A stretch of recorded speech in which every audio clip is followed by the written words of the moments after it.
Hello everyone. तो ये Indian express का एक्सप्लेन सेक्शन है और इसमें ये एक आर्टिकल आया था regarding the registration of marriages और उनकी वैलिडिटी। तो इसको हम क्यों डिस्कस कर रहे हैं, इसके दो रीजंस हैं। एक तो बहुत इंपॉर्टेंट आर्टिकल था, ओके, एंड सेकेंडली कई सारे ऐसे इंपॉर्टेंट आर्टिकल्स जो हैं वो आपके इंडियन एक्सप्रेस में आते हैं, एक्सप्लेन सेक्शन में आते हैं, but since you people study the Hindu तो कई सारी ऐसी चीज़ें मिस हो जाती हैं। तो हम कुछ इंपॉर्टेंट आर्टिकल्स जो हैं वो इस तरीके से टॉपिक वाइज कवर करेंगे। So what you can do is कि अगर आपका वो टॉपिक पढ़ा हुआ है you can skip it, otherwise जो एक्सप्लेन्ड अच्छे से बहुत इंडियन एक्सप्रेस में आता है, I will deal with those topics. तो अगर आपका नहीं पढ़ा हुआ है तो आप यहाँ पे उसको क्विकली समझ सकते हैं, ओके। तो अब क्या हुआ है एक्चुअली में, इसके बारे में, इस टॉपिक के बारे में देखें तो सुप्रीम कोर्ट का एक्चुअली में अभी जजमेंट आया था कि यह husband and wife they applied for, this is not homework, okay, this is husband and wife they applied for divorce, but supreme court ने एक्चुअली में रिजेक्ट कर दिया था और ये कहा although there marriage was registered under Hindu marriage act of 1955, okay. ये आपको याद रखना है, हिंदू मैरिज एक्ट कब का है, 1955 का है। तो उसमें रजिस्टर्ड होने के बावजूद भी सुप्रीम कोर्ट का कहना था कि इन लोग को डिवोर्स नहीं मिल सकता है because they were not married in the first place. तो ऐसा क्यों है कि मैरिज एक्ट में रजिस्टर्ड होने के बावजूद भी सुप्रीम कोर्ट ने ऐसा कहा, ओके। तो यहाँ पे कुछ बहुत इंटरेस्टिंग चीजें दी हुई हैं इस टॉपिक में, इस आर्टिकल में, जैसे सोलिमनाइजेशन ऑफ मैरिज क्या होता है, then how is it different from registration of marriage and what are the evidences that hold, okay. तो उसके बारे में थोड़ा अब देख लेते हैं। तो सबसे पहले सवाल यहाँ पे दिया है कि व्हाट इज अ सोलिमनाइज्ड मैरिज। तो सोलिमनाइज्ड मैरिज एक्चुअली में होती है जो रिचुअल्स हैं, किसी भी कस्टम, किसी भी रिलीजन के जो मैरिज के रिचुअल्स हैं उनको अगर परफॉर्म किया गया है तो ही उसको सोलिमनाइजेशन माना जाएगा, ओके। और हालांकि मैरिज जो है उसमें ज्यादातर इंडिया में पर्सनल लॉज चलते हैं, ठीक है, जैसे हिंदू मैरिज एक्ट हो गया, वैसे हर किसी का पर्सनल लॉ है, मुस्लिम लॉ है। उसके अलावा मैरिज एक और एक्ट से गवर्न होती है, that is the special marriage act of 1954।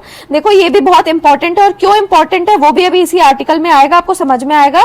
तो please remember special marriage act कब का है, 1954 का है और इसमें भी मैरिज के लॉज दिए गए हैं, ओके। तो वही बात है कि हालांकि इन सबके स्टैट्यूट्स हैं, ठीक है, हिंदू मैरिज एक्ट वगैरह हो गया तो एक्ट यानी स्टैट्यूट, ओके, उसके बावजूद भी ये कस्टम्स हैं, ओके। तो ये रिलीजन द्वारा जो मतलब रिक्वायरमेंट्स सेट की गई है हर रिलीजन ने, उन्हीं के बेसिस पे इनमें सोलिमनाइजेशन किया जाता है, रिचुअल्स को माना जाता है, ओके। तो ये जब रिक्वायरमेंट्स मीट होती है तभी एक मैरिज को वैलिड माना जाता है। तो यहाँ पे देखो इन्होंने एग्जांपल दिया है कि हिंदूज और क्रिश्चियंस में मैरिज जो होती है वो एक सेक्रेमेंट या रिलीजियस बॉन्ड मानी जाती है। तो इसलिए रिचुअल्स जैसे हिंदूज में होते हैं कन्यादान करना या 7 फेरे जिसको सप्तपदी कहते हैं, जब कन्यादान और 7 फेरे होते हैं तभी एक हिंदू मैरिज सोलिमनाइज होती है, ओके। यहाँ पे याद रखना सोलिमनाइजेशन की बात कर रहे हैं, ओके। तो इसीलिए हिंदू मैरिज एक्ट के सेक्शन 7 में भी, ओके, प्लीज रिमेंबर सेक्शन 7 में भी सप्तपदी को एक एसेंशियल रिचुअल माना गया है। यहाँ पे रिचुअल्स का सिग्निफिकेंस देखो क्यों बता रहे हैं हम, एक्ट की बात छोड़ के ज्यादा रिचुअल्स की बात क्यों कर रहे हैं, क्योंकि आप देखोगे उल्टा इन चीजों को ज्यादा बड़ा एविडेंस माना जाता है as compare to the certificate, okay, the registered marriage certificate, वो अभी आप देखोगे।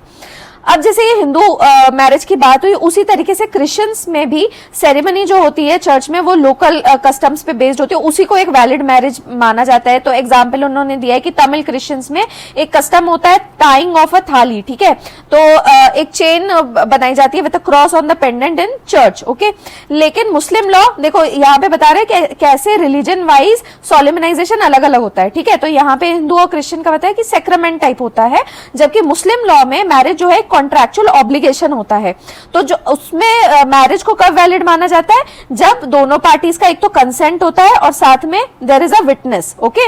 और वही होता है कि वहां पे एक निकाहनामा साइन किया जाता है, that is the contract, and witness जो होते हैं वो जनरली काजी रहते हैं, ओके। तो ये तो हो गया सोलिमनाइजेशन ऑफ मैरिज। अब रजिस्टर्ड मैरिज क्या होती है, जनरली क्या होता है इंडिया में कि सोलिमनाइजेशन रिचुअल्स के अकॉर्डिंग होता है और उसके बाद में फिर मैरिज का रजिस्ट्रेशन होता है। तो जो ये सारी चीजें बोली जाती है, कोर्ट मैरिज, रजिस्टर्ड मैरिज, ये एक्चुअली में नॉन रिलीजियस या सिविल मैरिज है under the special marriage act, जो कि एक सेक्युलर लॉ है, ओके। और इसमें जो भी अगर कोई मैरिज परफॉर्म की जाती है तो it is a solemnised without any rituals, केवल स्पेशल मैरिज एक्ट में, ठीक है, याद रखना स्पेशल मैरिज एक्ट के तहत अगर आपका सर्टिफाइड है, रजिस्टर्ड है मैरिज, तो वो सोलेमनाइज्ड मानी जाएगी ऐसे ही बिना किसी रिचुअल्स के। वरना अगर, क्योंकि एक सेक्युलर लॉ है, ओके, स्पेशल मैरिज एक्ट 1954 जो है it is a secular law, इसलिए अगर इसके तहत केवल अगर आपकी मैरिज रजिस्टर्ड है तो it is solemnised also, okay. लेकिन जो मैरिजेस हिंदू मैरिज एक्ट और बाकी पर्सनल लॉज में आती हैं तो वो वैलिड तभी होती है जब उनके रिलीजन के अनुसार रिचुअल्स फॉलो किए गए होते हैं। ये इंडिया का सिस्टम मैं आपको समझा रही हूं, ओके। एंड सेक्शन 8 जैसे है हिंदू मैरिज एक्ट का, वो पावर देता है कि स्टेट जो है वो मैरिजेस को रजिस्टर कर सकते हैं सोलेमनाइज होने के बाद। और उसी तरीके से देखो इंडियन क्रिश्चियन मैरिज एक्ट है 1872 का, उसमें भी बकायदा प्रोसीजर दिया गया है। और मुस्लिम्स में भी जैसे बताया कि निकाहनामा होता है, तो जनरली क्या होता है कि इन रिचुअल्स के जस्ट बाद में रजिस्टर कर दिया जाता है, ओके। अच्छा, अब यदि आपकी मैरिज रजिस्टर्ड नहीं है तो हालांकि देखो एक सेंट्रल लेजिस्लेशन बना हुआ है, births, deaths and marriage registration act 1886 का बना हुआ है, तो लेकिन ये वाला एक्ट जो है ये मैरिज के लिए बहुत एप्लीकेबल नहीं है, ठीक है। और ये सेंटर का लेजिस्लेशन की बात कर रहे हैं। और बाकी जैसे स्टेट्स हैं तो वहां पे भी कई स्टेट्स में जैसे रजिस्ट्रेशन जो होता है मैरिज का वो मैंडेटरी होता है, ओके। तो मैरिज वैसे सर्टिफिकेशन क्यों जरूरी है भाई, क्यों बात करते हैं आजकल की सर्टिफाइड होनी चाहिए, तो उसका रीजन ये है कि ऑफिशियल पर्पसेस में बहुत काम आती है। मान लो कि एक स्पाउस को वीजा के लिए अप्लाई करना है या फिर जॉइंट मेडिकल इंश्योरेंस चाहिए, तो उस टाइम पे आपको मैरिज आपकी रजिस्टर्ड होनी चाहिए। लेकिन वही बात है कि केवल अगर वो रजिस्टर्ड है और रजिस्टर्ड नहीं है तो आप ये नहीं कह सकते कि उसकी मैरिज इनवैलिड है, ओके, क्योंकि केवल रजिस्ट्रेशन से वो मैरिज वैलिड नहीं होती। मैंने आपको पहले बताया उसका सोलेमनाइजेशन होना जरूरी है अगर it is a religious marriage, okay. और इसका केवल एक्सेप्शन लेकिन क्या है, please remember, it is the special marriage act, तो वो एक कंक्लूसिव प्रूफ ऑफ मैरिज है अगर आपकी स्पेशल मैरिज एक्ट के तहत सर्टिफाइड है, रजिस्टर्ड है, ओके। और जनरली देखो मुस्लिम और क्रिश्चियन मैरिजेस में तो इमीडिएटली सोलेमनाइजेशन के बाद रजिस्ट्रेशन हो जाता है, लेकिन हिंदू वेडिंग में mostly it is after some time, because priest उसी टाइम उसको विटनेस के लिए सर्टिफाई नहीं करते हैं, कई मतलब मोस्टली ऐसा ही होता है, ओके।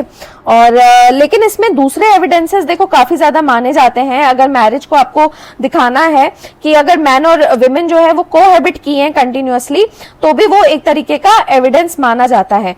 तो यहाँ पे देखो एक बहुत अच्छी चीज दी हुई है कि जो वैलिड मैरिज है एज पर द रिचुअल्स, तो उससे उसका क्या और उपयोग हो सकता है कि है ना, ये भी पता चल सकता है कि कौन राइटफुल स्पाउस है। और कई बार क्या होता है कि बाइगेमी के केसेस होते हैं, इनहेरिटेंस के सूट होते हैं, तो उस टाइम पे क्या होता है कि अगर किसी मैन के ऊपर बाइगेमी का केस है तो उसको ये चीज प्रूफ करनी पड़ेगी कि उसकी दो बाइगेमीज 2 मैरिजेस, तो उसमें से एक मैरिज जो है वो वैलिड नहीं है, वरना उसके ऊपर 2 बार मैरिज करने का चार्ज लग सकता है। तो इसलिए आपको ऐसे प्रूफ चाहिए होते हैं जहां पे कंक्लूसिव प्रूफ चाहिए होते हैं मैरिज के, ओके। और इनहेरिटेंस के केसेस में भी कई बार क्या होता है कि अगर आप किसी स्पाउस को डिसइनहेरिट करना चाहते हो, आप चाहते हो कि आपकी संपत्ति उसके पास ना जाए, तो आपको फिर वहां पे वैलिडिटी आपको दिखाना पड़ता है कि that marriage is not valid, okay. और एविडेंस क्या हो सकता है एक वैलिड मैरिज का, वही मैंने आपको बताया कि रिचुअल्स के फोटोज जैसे होते हैं वो ज्यादा बड़े प्रूफ है, या फिर वहां पे आपके विटनेसेस आ गए, आपकी फैमिली कह रही है नहीं ये दोनों साथ में रहे हैं मियां बीवी, और या फिर उनके दोस्त बोल दे, उनके बच्चे बोल दें, तो दे आर बिगर प्रूफ्स। और मैरिज सर्टिफिकेट जो है वो बस एक कोरोबोरेटिव वैल्यू कैरी करता है ऐसे केसेस में, खुद में वो एक एविडेंस नहीं है, okay. So this is a very important thing. और आई होप आपको ये टॉपिक बहुत अच्छे से क्लियर हो गया होगा। अलग अलग मैरिज एक्ट आपको समझ में आ गए होंगे, पर्सनल लॉस कैसे, रिचुअल्स उनके कितने वैलिड होते हैं, सोलेमनाइजेशन क्या होता है और स्पेशल मैरिज एक्ट क्या होता है, आपको चीजें क्लियर हो गई होगी। तो I hope this topic was clear to you. Thank you.